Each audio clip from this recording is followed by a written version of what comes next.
Something was crying underground. When they dug up the floor, they screamed in horror. When people heard a strange and blood-curdling crying sound coming from underground, they leapt into action, but when they discovered the source they couldn't help but scream in horror at what they saw. Heiras was usually a calm and quiet place located in the São Paulo region of Brazil. The residents were all very friendly with each other and would often stop and chat as they went about their day-to-day business. But as a couple of locals stopped outside the cultural center, they started to hear a strange and blood-curdling crying noise, emanating from somewhere. It certainly sent shivers down their spines, while some people may have walked away, not concerning themselves with the noise that was coming from somewhere. These people started to look for the source. Perhaps someone was trapped or in some kind of pain or distress. No one could be sure, and it took them a while to realize where the sound was actually coming from. The source was under their feet. It was a strange kind of muffled sound, yet at the same time very piercing, said one of the men who had initially heard the crying.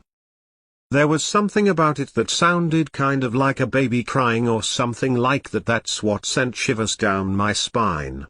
If someone was trapped underground, then we didn't have much time to get them out of there and save them. This only raised more questions. Why was the sound coming from there? How could someone have become trapped down there, and how on earth were they going to get them out? The kind-hearted people knew that if they were to help, they had no time to look for answers. They had to get to work, and fast. One man said that the best course of action was to contact the city officials, as they had the equipment and resources to help. This seemed like a sound idea and one that couldn't fail. But unfortunately things didn't quite go as planned. You see, the city officials were less than eager to come and help. It was as if they were unconcerned by the strange sounds and thought that the best course of action would be to ignore it altogether. This was a very frustrating decision for them to make. The men who had heard the sound were certain that there was an issue and that someone or something was trapped down there. But their rescue efforts were being hampered by the reluctant and unwilling city officials. That's when they decided that they needed to take things into their own hands. The men started to study the ground around them, looking for any weakness in the paved flooring.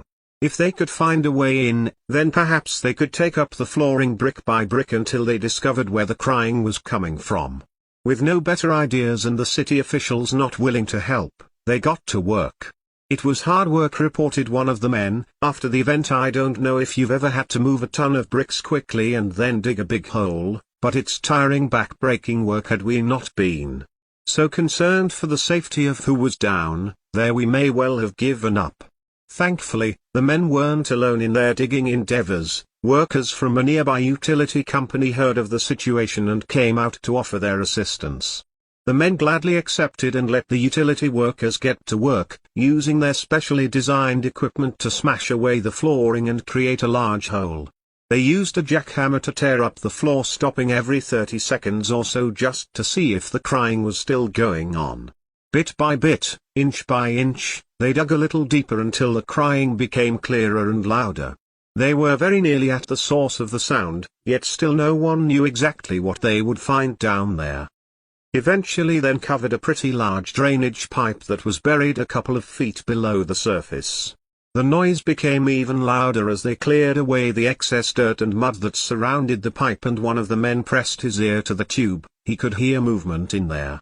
Scratching and struggling, and the crying was now louder and more shrill than ever. It was clear that this was the source of all the noise and fuss. The gathered crowd peered down into the hole, expectantly eager to get a glimpse of whatever it was that was in there.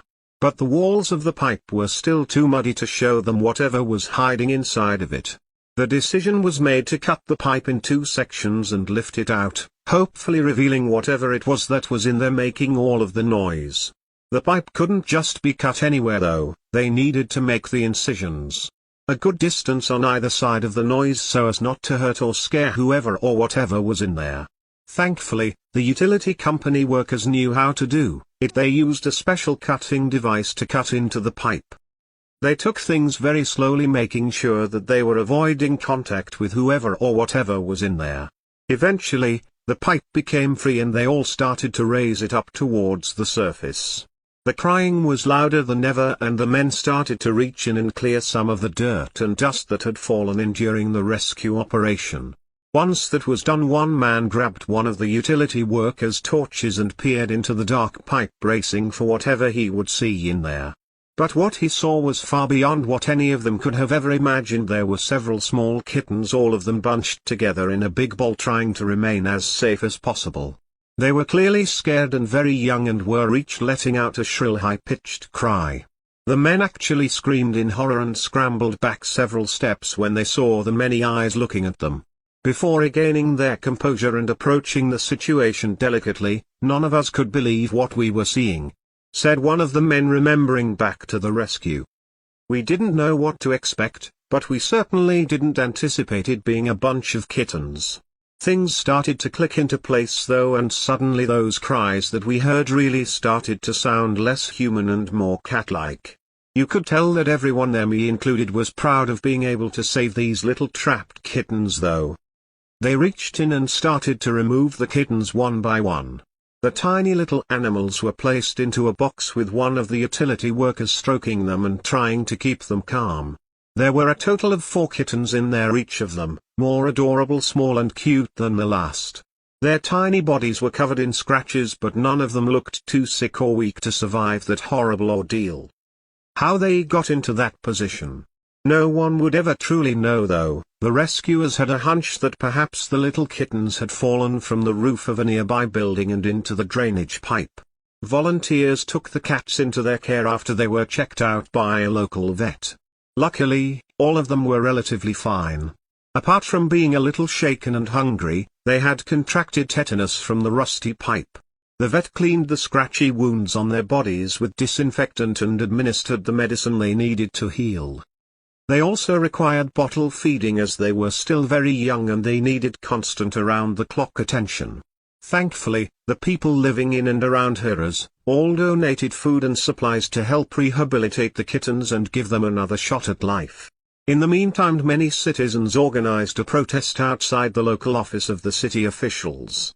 The authorities had denied their help to the poor cats, and if it hadn't been for the brave men, who had defied orders and cut up a pipe, those kittens would have lost their lives underground.